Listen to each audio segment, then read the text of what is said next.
वजाहत साहब नमस्कार। नमस्कार। आपका कानपुर में स्वागत है। जनवादी लेखक संघ कानपुर की शाखा की तरफ से आपका बहुत बहुत आभार कि आपने हमें समय दिया, आप कानपुर में आए। एक बहाना हुआ दीप जी की किताब का विमोचन का और आपको हमें सुनने का और देखने का अवसर मिला। वजाहत साहब, आपका संबंध फतेहपुर से है। आपने फतेहपुर के बारे में कुछ लिखा है। देखिए, फतेहपुर के बारे में तो मैंने बहुत लिखा है। मेरा पहला उपन्यास जो है सात आसमान, उसकी पृष्ठभूमि फतेहपुर की है। इसके बाद फतेहपुर में काफ़ी वहाँ के सामाजिक सांस्कृतिक जीवन में मैं समय समय पर थोड़ा बहुत करता रहता हूँ। जैसे फतेहपुर स्थापना दिवस मनाया जाता है। एक फतेहपुर जो कानपुर के करीब है उसकी आप बात कर रहे हैं? जी जी। एक बाराबंकी में भी फतेहपुर है, कई जगह फतेहपुर है। मैं जिस फतेहपुर की बात कर रहा हूँ, इलाहाबाद कानपुर के बीच में एक जिला है जिसको फतेहपुर कहते हैं। तो वो फतेहपुर उत्तर प्रदेश का अकेला ज़िला है। बाकी दूसरे राज्यों में भी हो सकता है, या यूपी के अंदर भी बहुत सी जगहों के नाम फतेहपुर हो सकते हैं। लेकिन मैं जिस फतेहपुर की बात कर रहा हूँ वो इलाहाबाद और कानपुर के बीच का एक जिला है। वजाहत साहब, आपको मैंने एक बार हलीम मुस्लिम इंटर कॉलेज के एक फंक्शन में आपको मैंने पहली बार सुना था। प्रोफेसर फारूक साहब शायद आपका कार्यक्रम रहे थे और मैं तब से आपको सुन करके बहुत प्रभावित हूँ। उस दौर में, जिस दौर में लोग उर्दू और अरबी की तरफ ज़्यादा प्रभावित थे, लेकिन उस समय आपने हिंदी को चुना, आपने हिंदी साहित्य से पढ़ाई की। इसका कोई कारण रहा? ऐसा क्यों लगा आपको? देखिए, ऐसा है कि मैंने हाई स्कूल किया था फतेहपुर से और मेरा माध्यम था हिंदी। हिंदी में मैं ज़्यादा सरलता से लिख सकता था। और मेरा ये मानना है कि लिपि जो है वो भाषा नहीं होती है। लिपि अलग है, भाषा अलग है। लिपि जो है वो भाषा नहीं है। तो आप किसी भी लिपि में अपनी भाषा लिख सकते हैं। अगर मैं अपने विचार लिखना चाहता हूँ हिंदी में, तो और मुझे सरलता होती है और मैं ये मानता हूँ कि ज़्यादा लोगों तक जाना है, ज़्यादा लोगों तक पहुँचना है, तो उसमें लिखने में कोई आपत्ति नहीं है। आप जानते हैं कि राही मासूम रज़ा ने उर्दू को छोड़ करके उन्होंने हिंदी में लिखना शुरू किया था और उनका भी यही तर्क था कि जो लिपि है वो भाषा नहीं होती है और लिपि को हम बदल सकते हैं। लिपि बदल जाएगी लेकिन भाषा तो वही रहेगी, भाषा नहीं बदलेगी। तो इस तरह से मैंने हिंदी में लिखना शुरू किया और अपनी पहली कहानी को छोड़कर, सबसे पहली कहानी जो सन 62 में लिखी वो ज़रूर उर्दू में थी, लेकिन उसके बाद फिर मैंने उर्दू लिपि में कुछ और लिखा नहीं। मैं अभी भी पूरी तरह से, लेकिन मेरी हिंदी में जो आप देखेंगे तो वो एक मिली जुली, उसमें उर्दू के भी शब्द हैं, हिंदी के भी शब्द हैं। तो वो एक मेरी भाषा है, क्लिष्ट भाषा का उपयोग, मेरी अपनी भाषा है ना, जो एक हिंदी उर्दू का मिला जुला रूप, हिंदुस्तानी कह सकते हैं आप। जी। आपने एक इंटरव्यू में कहा कि असगर वजाहत कौन है? आपने कहा कि असगर वजाहत एक आत्मा है जो तरह तरह की चीज़ें करता है, एक बेचैन आत्मा है। फिर आप हंगरी के बारे में जो आप किताब है स्वर्गमय 5 दिन, तो असगर वजाहत स्वर्ग भी पहुंच जाते हैं। तो क्या असगर वजाहत एक स्वर्गीय आत्मा है, उस लेवल की आत्मा है? देखो, स्वर्ग में 5 दिन का जो अभिप्राय है वो मैंने किताब में भी लिखा है कि मैं हंगरी में 5 दिन रहा, है ना। 5 दिन में जो मेरे अनुभव, मैं 5 साल में रहा, तो वो इतने मूल्यवान समय था जी, इतना कुछ सीखने को वहाँ मिला कि मुझे लगा कि मैं जल्दी चला आया। वो तो 5 दिन थे और रहना चाहिए था जी, है ना। तो इसलिए उसका किताब का नाम रखा स्वर्ग में 5 दिन। और स्वर्ग क्यों? देखिए, जहाँ पर मानवीय मूल्य जो हैं उनको स्थापित किया जा रहा है, स्थापित हैं, जहाँ सामाजिक संबंध बेहतर हैं, जहाँ कला और संस्कृति के प्रति लोगों में अच्छा रुझान है, जहाँ कवियों का, लेखकों का, चित्रकारों का, संगीतकारों का सम्मान है, जहाँ पर कोई भेदभाव लिंग के आधार के ऊपर नहीं है, जहाँ के ऊपर हिंसा और घृणा बहुत कम है, ऐसी जगह को आप क्या मानेंगे? ऐसी जगह, मतलब मेरे लिए तो स्वर्ग वो नहीं है जहाँ लोग कहते हैं कि जाएंगे, बल्कि स्वर्ग धरती पर ही ऐसी जगह हैं जहाँ इंसान की कदर होती है, जहाँ इंसान का सम्मान होता है। इसलिए उसका नाम जो है वो स्वर्णिम भारती। मैंने आपका नाटक भी देखा है लाहौर पर, जो लाहौर व्याख्यान मर्चेंट चैम्बर हॉल में वो नाटक हुआ था, और वाकई में जो आपने इसके लिए स्टोरी चुनी है वो वाकई में काबिल तारीफ़ है कि आपने इस दौर में भी आपने उन चीज़ों को, उन मूल्यों को कहीं ना कहीं दर्शाने की कोशिश की है कि अभी अंधेरा पूरी तरह से हुआ नहीं है, चराग कहीं ना कहीं जल रहा है। अब जो अभी फिल्म जो आपकी गांधी और गोडसे पर आई, आपने उसमें एक नई परिकल्पना की कि गांधी मर करके भी नहीं मरे, और शायद वो तमाम सारे प्रश्न जो लोग पूछते हैं वो आपने खुद गोडसे से पूछने की कोशिश की गांधी जी के द्वारा।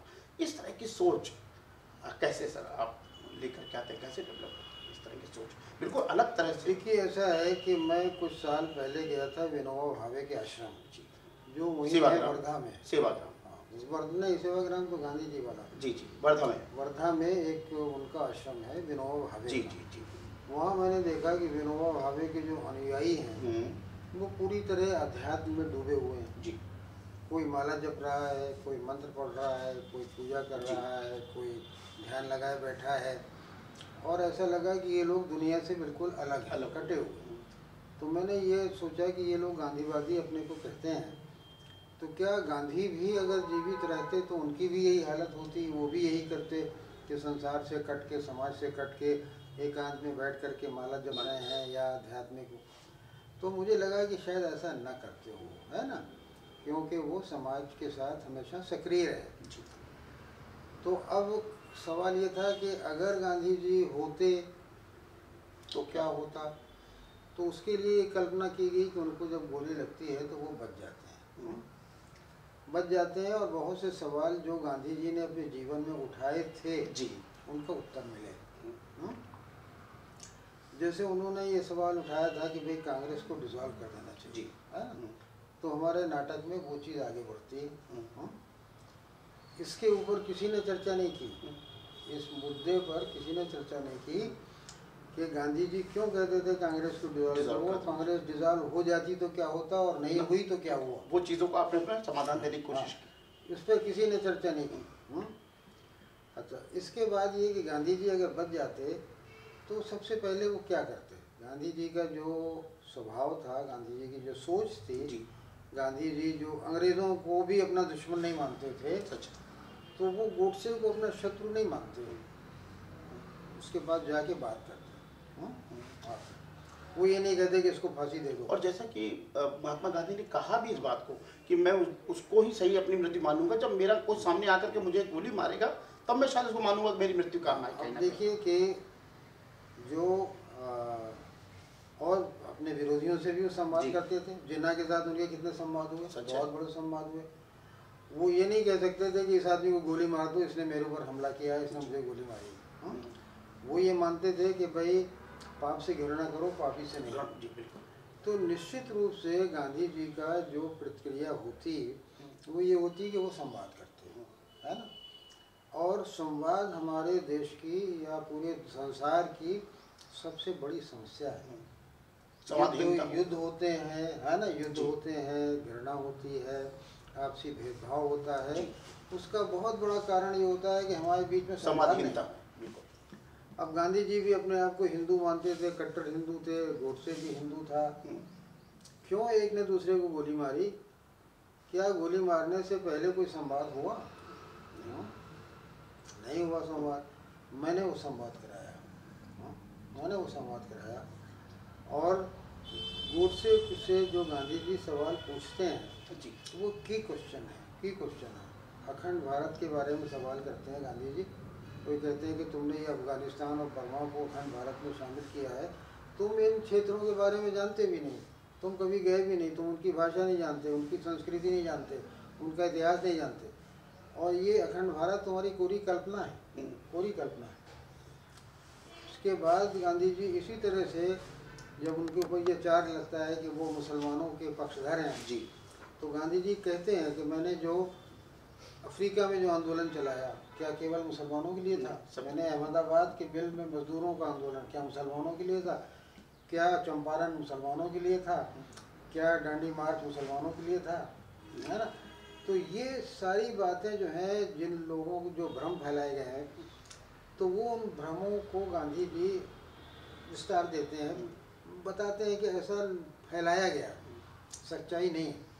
और उसके बाद ये कि गीता पर बात होती है, आपने देखा होगा। जी बिल्कुल, गीता वाली बात होती है। एक ही किताब दोनों ने पढ़ी हमने। हाँ।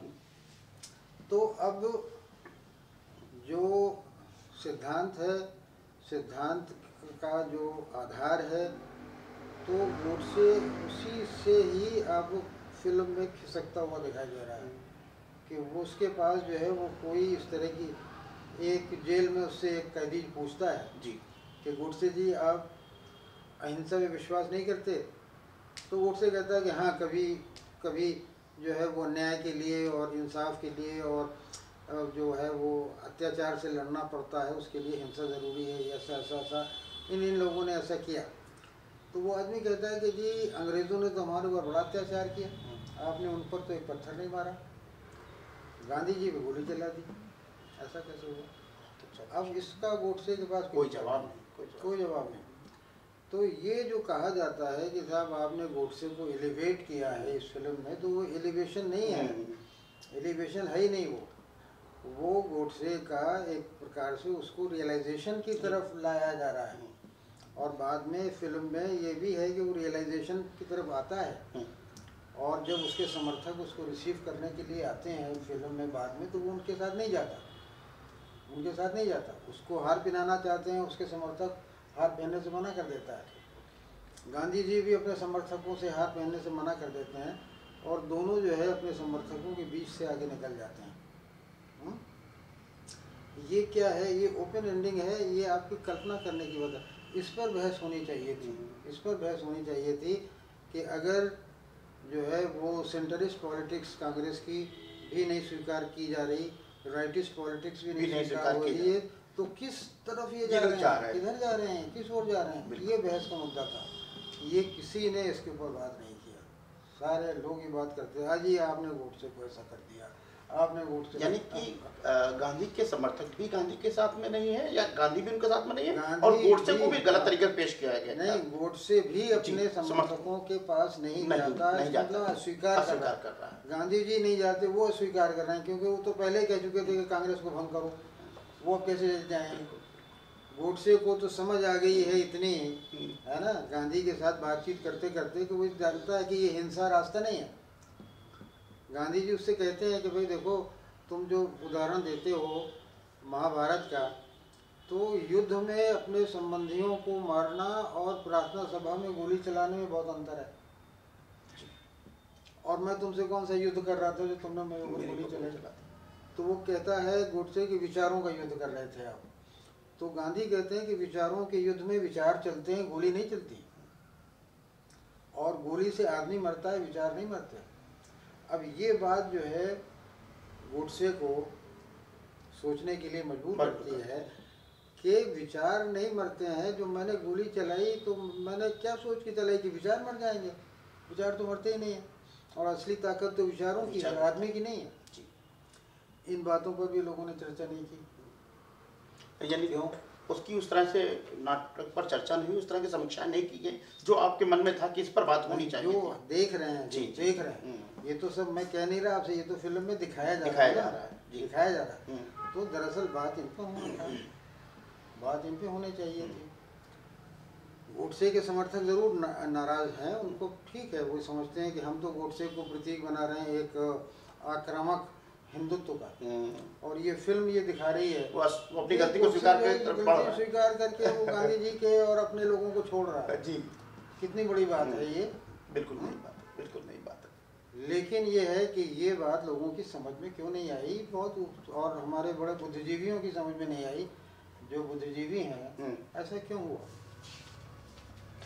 आप कहते हैं कहानी और रचना किसी के बारे में नहीं होती और सबके बारे में भी होती है, ये लाइन मुझे देखिए, ऐसा है कि हर व्यक्ति जो है ना, वो प्रतिनिधि होता है। मैं भी हूँ, आप भी हैं, हम अपने समाज के हैं। आपके बारे में अगर कोई लिख रहा है तो वो केवल आपके बारे में नहीं है, बल्कि आप जिस समाज से, जिस संस्कृति से, जिस भाषा से, जुड़े हुए हैं उन सब का प्रतिनिधित्व का आप कर रहे हैं, है ना। तो यही बात है कि रचना जो है वो किसी एक व्यक्ति की नहीं है, बल्कि आपकी एक कहानी वो जूता चोर सांसद, कौन सा तो जूता चोर सांसद जो बोला आपने कि वो विपक्ष के एक नेता ने हाँ, जूता फेंक के मारा हाँ, हाँ, और वो पुराना जूते का हाँ, व्यापारी था हाँ, तो उसने वो जूता उठा करके रख लिया। इस तरीके से आपने क्या, मैं यहाँ पर एक ये प्रश्न पूछना चाहता हूँ कि आमतौर पर लेखक हो या शायर हो, ये सारे लोग लिखते हैं नेताओं के ही खिलाफ। आमतौर पर हम जमहूरियत की वजह से हम निंदा करते हैं, राजनीति की निंदा करते हैं, नेताओं की भी निंदा करते हैं, लेकिन बहुत बार बहुत सारे ऐसे लोग भी हैं कि हम उन्हीं से पुरस्कार लेने के लिए भी, सरकारी पुरस्कार या व्यक्तिगत तौर पर कहीं पर अगर हम नेताओं के द्वारा सम्मानित होते हैं, लेखक और शायर भी तमाम सारे, तो वो ज़्यादा खुशी महसूस करते हैं बनिस्बत के साथ एक किसी आम आदमी की। देखो दो बातें होती जी। हैं, मैं आपको बताऊँ। आप रहते हैं एक डेमोक्रेसी में, जी, रहते हैं कि नहीं रहते? आप बहुमत का सम्मान करते हैं कि नहीं करते हैं? करते हैं। बहुमत ने ही नेता उनको बनाया कि नहीं बिल्कुल बनाया? बिल्कुल बनाया। बहुमत ने बनाया। तो उनका सम्मान न करने का मतलब क्या हुआ? बहुमत का सम्मान न करना। सही बात है ना। ये कौन कह सकता है कि हम बहुमत का सम्मान नहीं करते? कोई नहीं कहेगा। कोई नहीं कहेगा। आप उनसे एग्री नहीं कर रहे हैं, वो आपको सम्मानित कर रहे हैं, लेकिन आप उनको सम्मान नहीं दे रहे। आपके लेखन में उनको कोई सम्मान नहीं। इसके बावजूद अगर वो आपको सम्मान देने आ रहे हैं ठीक है ना, आपने सम्मान नहीं दिया, वो सब आपने तो कहा वो जूता चोर है, आपने तो कहा वो फलाना है, आपने तो कुछ भी कह दिया, है ना, लेकिन वो आपको सम्मान करने आ रहा है जी, तो वो भी अपने वो दायित्व निभा रहा है जी, जो उसके लिए कंपलसरी है। कंपलसरी इस माने में है कि किसी भी देश में जो कला है, कला का दर्जा राजनीति से ऊपर होता है।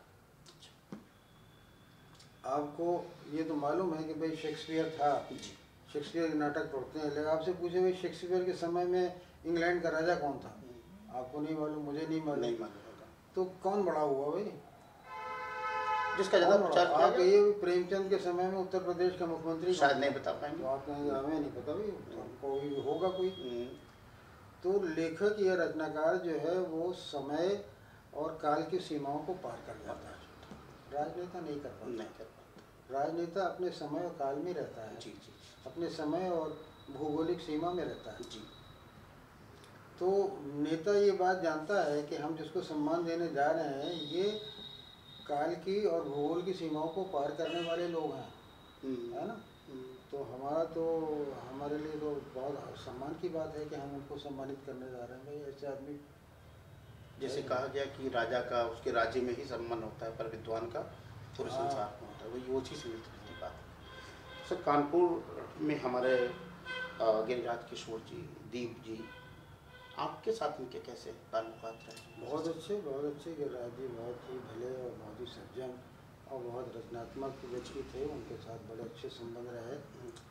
और यहाँ कानपुर में आपके दीप जी भी हैं, और प्रेमत जी भी हैं।